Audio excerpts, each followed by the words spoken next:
En México se dan muchos casos donde se suplanta la identidad de alguien para pedir un crédito a su nombre o se envían datos falsos a las empresas con el objetivo de realizar un fraude.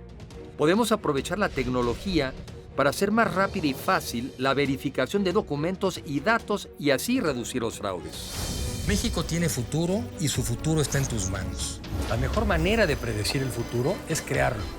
Los avances científicos y tecnológicos han hecho que cambie nuestro estilo de vida, la forma de trabajar e incluso en la que nos relacionamos. La capacidad de educarnos a través de Internet, de transportarnos en vehículos autónomos, de modificar el genoma humano para evitar enfermedades, así como el uso intensivo de las energías renovables y de la inteligencia artificial, nos permitirán alcanzar mejores niveles de vida. Pero ¿seremos capaces de incorporar a todos o generaremos sociedades más polarizadas? De esto se trata Ahora Futuro, México y el mundo.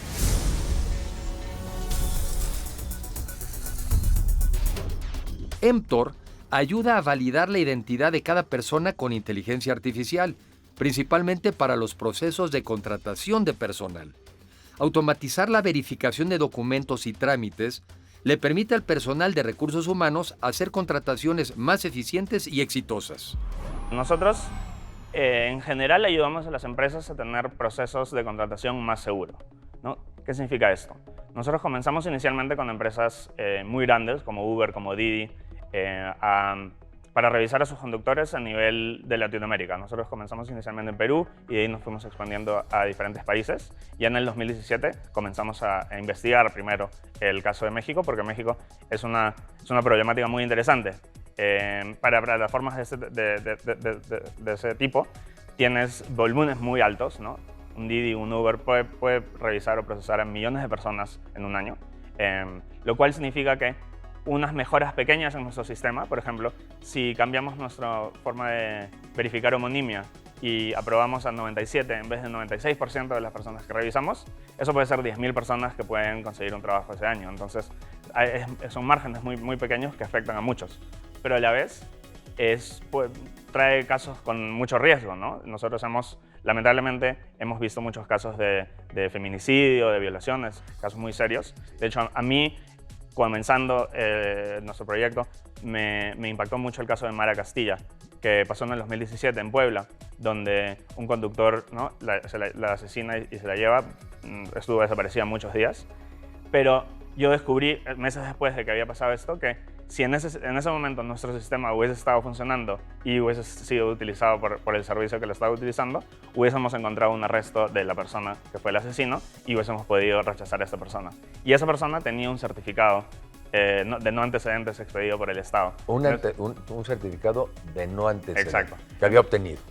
Ahí es cuando me di cuenta de la problemática que había, especialmente en México, respecto a la información. Porque como tienes un sistema federal que tiene muchas jurisdicciones, tienes información desperdigada en muchos lugares y es muy complejo a veces entender cuál es en realidad la verdad de un tema, ¿no? Además de eso, vemos muchos casos de personas, por ejemplo... Siguiéndote en ese caso, tú habías detectado, o sea, tenía un certificado de no antecedentes penales, pero ¿dónde viste que sí tenía un antecedente? Entonces, ese caso es interesante porque era un caso...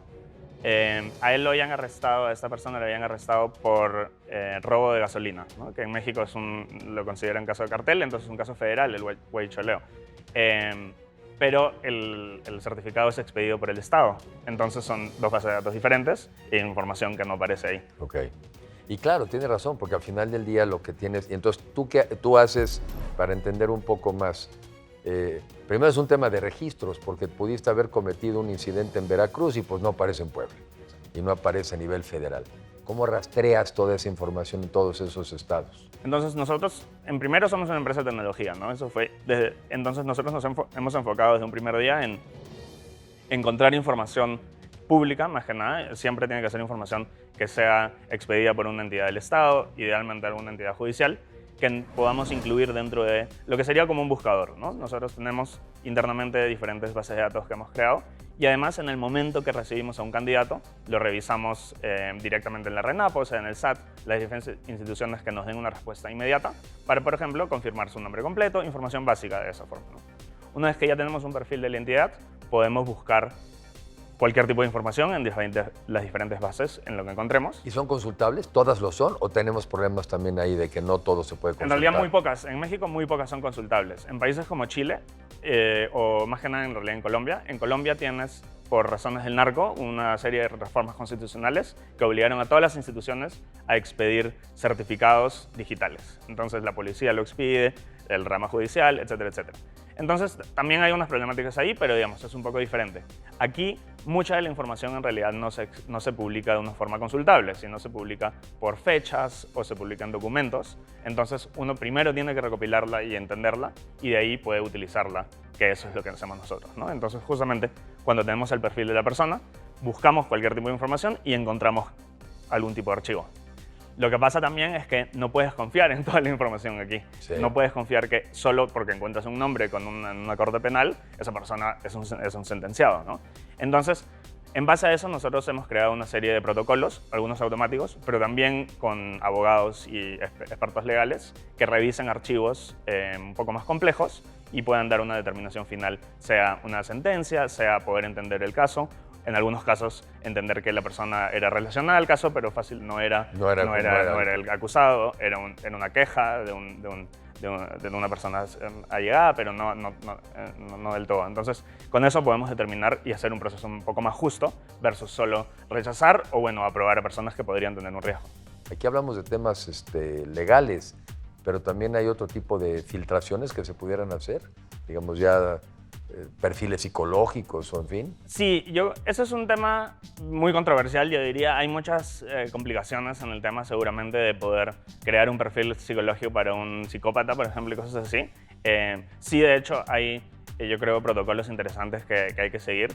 A nosotros internamente lo que estamos buscando de una forma es tratar de crear perfiles sociales y familiares un poco más extensos en base a la información que podamos encontrar y la información que nos proporcionen candidatos, ¿no? Porque en particular es diferente confiar en una persona cuando solo aparece él o ella, versus cuando puedes conocer a toda su familia, a todo su entorno, a toda su historia educacional, por ejemplo, hablar con personas en sus trabajos y crear un perfil de esa forma más completo de una persona y además reducir el riesgo de que la persona se atreva a hacer cosas, porque Claro. si entiende que está conocido por la institución, socialmente, entonces es más complicado para él. ¿A qué llegas al final del día? ¿Llegas al final del día a clasificar por nivel de riesgo o llegas y simplemente dices sí, no? O sea, a una empresa le dices al final del día, estos son, me salió 1, 2, 3, siendo 1 el más riesgoso, 3 el mínimo, o simplemente es un sí o no. Entonces, depende un poco. Nosotros sí tratamos de dar una determinación sí o no con lo que podamos. Sin embargo, eso se hace en base a reglas que hemos generado en conjunto con nuestros clientes, ¿no? Porque es muy importante entender que uno en realidad no debería utilizar cualquier filtro para cualquier rol. Es muy importante adecuar el rol con la seguridad necesaria con los filtros que se implementan, ¿no? Para justamente no llegar a casos donde uno esté discriminando sin necesidad y aplicando casos que no sean justos contra los candidatos, ¿no? Porque es muy importante tratar a todos los candidatos de una forma justa, no tratarlos como un bot, sino tratarlos como una persona real que está ahí buscando una oportunidad. Y al final del día lo importante es evitar que se meta gente errónea, porque entonces ya adentro te vuelves muy vulnerable. Exacto, ¿no? Una vez que ya tienes a un empleado que tiene los permisos, que tiene los accesos, desde su primer día en realidad podría acceder a mucha información, porque a veces la información no está, como tú dijiste, uno no piensa que dentro de un ambiente seguro, bueno, esa información podría perderse. Entonces, tenemos muchos en un Google Drive o en un servidor interno, información de muchos años de historias que una persona en un día podría copiar y llevársela y usarla para mal. Debemos de tener cuidado con la gente que entra en nuestra empresa u organización, porque desde adentro es más fácil robar información o cometer un fraude. Últimamente en México ha habido este caso tan importante, tan llamativo de hackeo a la Secretaría de la Defensa Nacional, a la Sedena. Y eso más bien lo que nos vuelve a recordar, pues es que vivimos en un mundo con un enorme riesgo de la ciberseguridad. Lo de la Sedena en específico me parece un caso muy interesante, porque mucha de la información que se está filtrando, información de personas, información de seguimientos, son información que en realidad no deberían entrar en sistemas de email. Justamente por políticas de privacidad de información, los mails en particular son un lugar donde se causan muchas filtraciones, pero además se usa mucho como común. Es muy común mandar un PDF o mandar un Excel que tiene miles de personas dentro de ella, y uno piensa que es seguro porque, bueno, se lo estoy mandando a mi jefe, lo estoy mandando internamente, pero no sabe cuándo un actor, sea alguien externo, sea alguien interno, puede conseguir acceso a ese servidor y copiar todo en cuestión de minutos con información, digamos, que está abierta. Muchas de esas filtraciones se hacen meses antes de que se publiquen y ya esa información está desperdigada por todo el Internet antes de que una institución pueda cerrar la filtración, ¿no? Yo creo que mucha gente confía mucho en los servicios de seguridad, especialmente de las grandes empresas, de tecnología. Entonces, uno confía, y de hecho es correcto confiar en que tu Gmail, por ejemplo, sí es un lugar relativamente seguro. O sea, si alguien trata de meterse, te van a avisar. Tienen una serie de protocolos. Y de hecho, empresas como Google tienen a miles de personas en sus equipos de seguridad que están siempre monitoreando estas cosas. El problema viene cuando accedemos a conexiones con servicios de instituciones que utilizan esos servicios de forma interna. Por ejemplo, muchas de las filtraciones, como esta de los mails u otras de bases de datos, vienen de servidores internos. ¿No están usando Gmail para comunicarse? ¿Están utilizando un correo interno? Exactamente, ¿no? Por ejemplo, el caso de la Sedena era un servicio de terceros que se utiliza. Uno tiene sus servidores internos y en esos servidores es que uno instala el software, pongámosle, y paga una licencia, ¿no? Okay. Todos los días salen nuevos errores en el software, nuevos problemas que pueden ser utilizados por grupos así para acceder a los servicios, ¿no? Por eso también es muy importante, si una institución sí decide tener información dentro de su red de una forma privada, lo haga con instituciones o con servicios que le mantengan esa seguridad, ¿no? Claro. Es muy peligroso simplemente instalar un software y dejarlo en una computadora. Mientras que funcione no lo tocan, porque es muy importante estar monitoreando y estar actualizando ese software, porque de un día para otro puede salir una información que lo hace muy accesible para cualquier persona en Internet y sin saberlo pueden conseguir toda la información que está en esa información de mail, ¿no? ¿Qué cosas debemos de observar en nuestro manejo cotidiano con temas digitales que deberíamos de cuidar?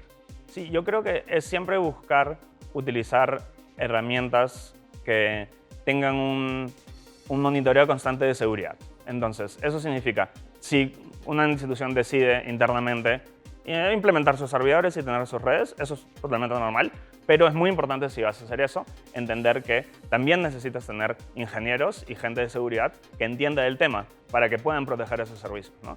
Si no estás dispuesto a pagar ese costo, entonces seguramente va a ser más barato ir a un servidor como a un servicio externo que tenga esos servicios y, bueno, tengas el riesgo de que la información se filtre un poquito más con esos empleados, pero puedes entender que los servicios y los sistemas que vas a estar utilizando van a ser seguros, ¿no? Para prevenir fraudes, necesitamos aprovechar las nuevas tecnologías y llevar a cabo una revisión mucho más exhaustiva y automática que dé certeza de la identidad y comportamiento de las personas. Es importante comprender que el mundo está cada vez más digitalizado y por ello la importancia de acostumbrarnos a proteger nuestra seguridad en los dispositivos digitales. La ciberseguridad es una gran área de oportunidad para crear los empleos bien pagados que México necesita.